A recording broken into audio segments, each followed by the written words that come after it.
Hello everyone, आज हम पढ़ेंगे ampere circuital law. Ampere circuital law के अकॉर्डिंग क्या होता है कि अगर कोई एक इनफाइनाइट लेंथ की वायर है जिसमें करंट क्या आई फ्लो हो रहा है, तो उसमें हम क्या करते हैं, एक एम्पियर लूप को लट करते हैं, एक एम्पियर लूप बनाते हैं। एक एम्पियर लूप, इस एम्पियर लूप के अंदर जितना भी नेट करंट होता है वो किसके इक्वल होता है, मैग्नेटिक फील्ड के लीनियर इंटीग्रल के इक्वल होता है। Linear integral of magnetic field is equal to the product of the mu naught and the total current flowing inside the Amperian loop के इक्वल होता है। यही क्या होता है हमारा एम्पियर सर्किटल लॉ।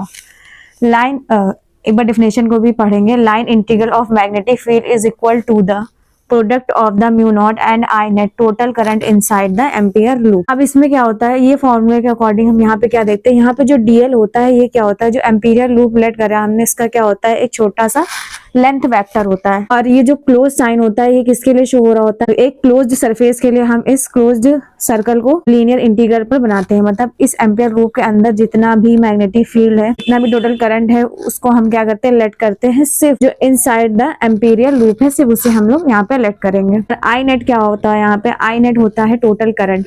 अगर यहाँ पे बहुत सारे वायर्स होते, एक वायर ना देके बहुत सारे वायर्स देता और दोनों की डायरेक्शन सेम होती, तो फिर हम क्या करते, उन दोनों वायर्स का सम करते। अगर यहाँ पे दो वायर्स हो और उनका क्या हो, अपोजिट डायरेक्शन में हो, तो हम क्या करेंगे, उन्हें फिर माइनस करेंगे। मतलब उनका जो नेट निकलेगा, जैसे यहाँ पे इसकी वैल्यू 1 है और इसकी वैल्यू भी 1 है, तो नेट ऑफ करंट कितना होगा, 0। और यहाँ पे इसकी वैल्यू 1 है तो इसकी वैल्यू 1 है, तो यहाँ पे नेट करंट कितना हो जाएगा, 2 हो जाएगा। फिर इसी के अकॉर्डिंग क्या करेंगे, इस फॉर्मूले के अकॉर्डिंग हम इसकी प्रूविंग देखेंगे। इसका प्रूफ कैसे होगा, इसमें हम क्या करेंगे, एलएचएस वैल्यू को यहाँ पे लेट करेंगे, तो ये क्या हो जाएगा, B vector dot D L vector closed integral. अब बी डॉट डीएल क्या होता है, जब यहाँ पे हम डॉट प्रोडक्ट को हटाते हैं तो क्या आएगा, यहाँ पे कॉस थीटा। अब यहाँ पे थीटा की वैल्यू क्या होगी, बी वेक्टर, अगर हम बी की डायरेक्शन देखें तो वो क्या होगी, इनसाइड होगी, मतलब अंदर की तरफ ऐसे होगी सीधी बिल्कुल। जिस साइड बी की डायरेक्शन होगी उसी साइड डीएल वेक्टर की भी डायरेक्शन होगी। तो जब डीएल वेक्टर की जो डायरेक्शन है और बी की डायरेक्शन दोनों क्या होगी, इनसाइड होगी, मतलब सेम होगी, तो थीटा की वैल्यू कितनी आ जाएगी, यहाँ पे 0।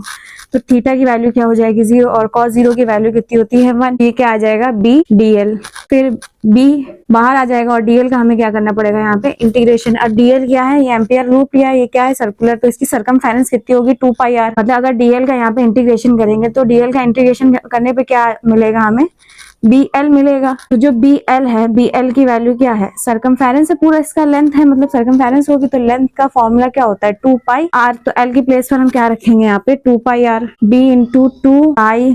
अब यहाँ पे हम लोग B की वैल्यू देखेंगे। अगर इस सर्कुलर लूप के लिए हम लोग B की वैल्यू निकाले तो हमें एक फॉर्मूला याद होगा, उसमें क्या था, म्यू नॉट आई अपॉन में 2πr। मतलब मैग्नेटिक फील्ड निकालेंगे इस एम्पियर लूप के लिए। अगर इसकी डिस्टेंस यहाँ से r लेट करें तो इस एम्पीरियल लूप के लिए अगर हम यहाँ पे मैग्नेटिक फील्ड की आई अपॉन में 2πr, तो इस वैल्यू को हम कहाँ पे रखेंगे, यहाँ पे रखेंगे, तो ये आ जाएगी म्यू नॉट आई अपॉन में 2πr। इनटू में 2πr पहले से चल रहा है, r से r कैंसिल हो जाएगा, 2π से 2π यहाँ पे कैंसिल हो जाएगा। ये किसके इक्वल हो जाएगा, म्यू नॉट आई के। ये क्या हो जाएगी, एम्पियर सर्किटल लॉ की प्रूविंग हो जाएगी। होप आपको इसका कॉन्सेप्ट और प्रूविंग समझ में आ गए होंगे। अगर आपको कोई डाउट हो तो आप कमेंट सेक्शन में पूछ सकते हैं। If you like then please subscribe and thank you for watching.